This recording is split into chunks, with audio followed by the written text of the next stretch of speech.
Welcome to the When It Matters podcast, brought to you by Kirkwood Bank and Trust.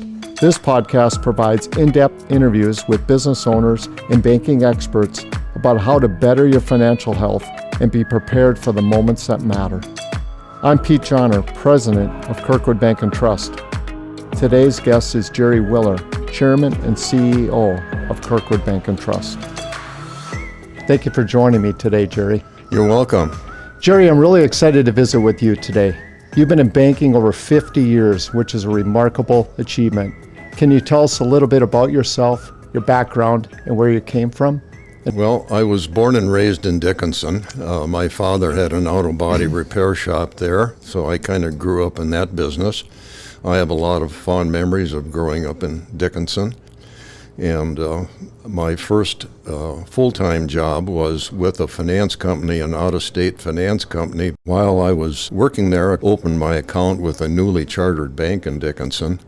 During that period of time, the CFO of the bank started calling me over and visiting with me, making small talk when I would come in to do some banking business. And unbeknown to me, I guess I was kind of being interviewed because it was shortly thereafter that I got a call from him asking if I could come down and meet with him and the president of the bank, and they offered me a job. So that was your entry into the banking world at that time in Dickinson. That was my entry into banking. Gotcha. And that was in March of 1967, I think. Awesome. And so then you started in there, and what position did you start, and how did you kind of move on through your career and types of positions? I was the assistant in the installment lending department, okay. Which we now call retail banking. And so that was my start. And the bank being small, I was exposed to pretty much all the areas in the bank. And during the 6 years that I was at that bank, I held every position in the bank at one time or another except the president. Gotcha. And oddly enough, when I was still in my late 20s, they were going to name me president of the bank, but decided I was too young. That was probably the best favor that the board ever did me, but as I look back. But as I said, I was there for 6 years, and then went on to a bank in Missoula, Montana, and ran that bank for 3 years for a gentleman that owned 14 banks out in western Montana. So I was pretty much left up to me to run the bank. Gotcha. So you were out in Montana. What brought you back to North Dakota then? What brought me back to North Dakota was chartering this bank. In 1975, I was offered a job to come back and assist another banker in chartering what was then called Bank of Kirkwood Plaza. He was the president of the bank, and I had all the other jobs. And small bank again. And he left after several years to start another bank in another state, and I took over as president. I was 34 when I took over as president. I was the youngest banker in the state, whatever that means. And we purchased the bank in June of 1987. And of course, we wanted to change the name, so I went around town and asked various old customers that had been at the bank what we should name it, and everybody said, "Oh yeah, the Kirkwood Bank." So, we'll just call it the Kirkwood Bank. That's simple enough. And so it's Kirkwood Bank as it is today. And the bank is now probably 50 times the size that it was then.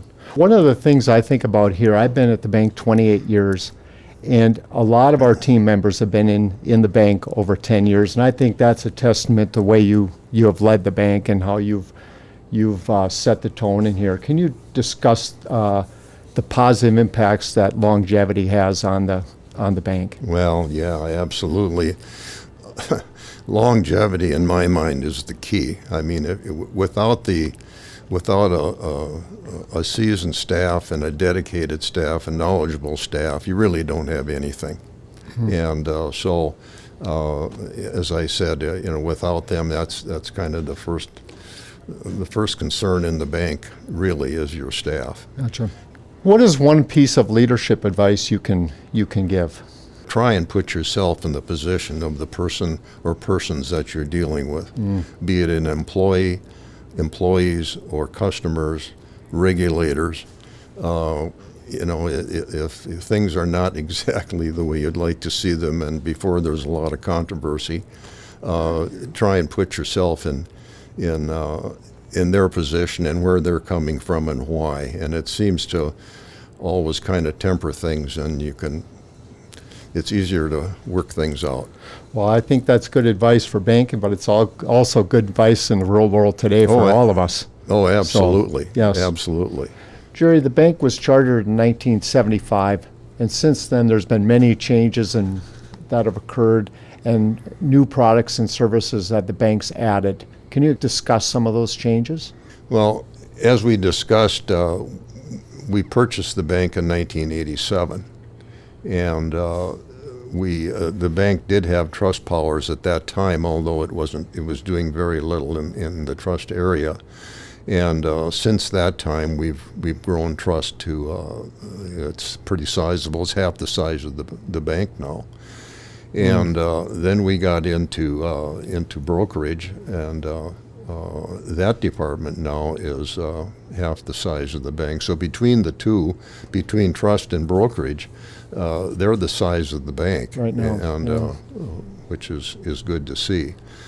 And then we did. I always had the dream, of course, like everybody does, I guess, to go back to your hometown, and so we did charter or put a branch in Dickinson in 1996, and that has gone well, and and then of course we have 3 branches in town here now in Bismarck, and so the bank has seen some really good growth, and it's solid growth, and it's not growth by acquisition or by mergers. This is all real growth that was generated by the staff in this bank. Jerry, you've been in banking over 50 years.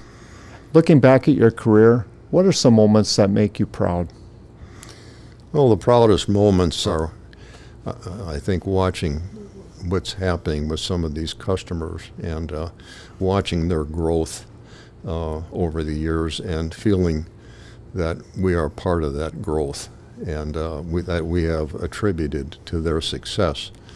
And I would say probably the absolute proudest moment of my career is Kirkwood Bank.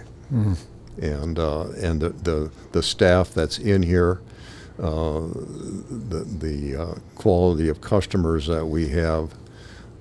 If I have an accomplishment, this is the one I'm most proud of. Thank you, Jerry, for taking time to visit with us today. On behalf of all of our team members, we thank you for your leadership, and I personally thank you for your mentorship. We appreciate all you do, and we look forward to continued success. And I, in turn, thank all of you. Without all of you, none of this would have happened. And I am not about to forget that. Thanks for listening to this episode of the When It Matters podcast. Subscribe for new episodes and connect with us online at Kirkwood Bank and Trust on Facebook, YouTube, Instagram, and LinkedIn. And for more information or to speak with one of our financial experts, visit kirkwoodbank.com. Kirkwood Bank and Trust, member FDIC, equal housing lender.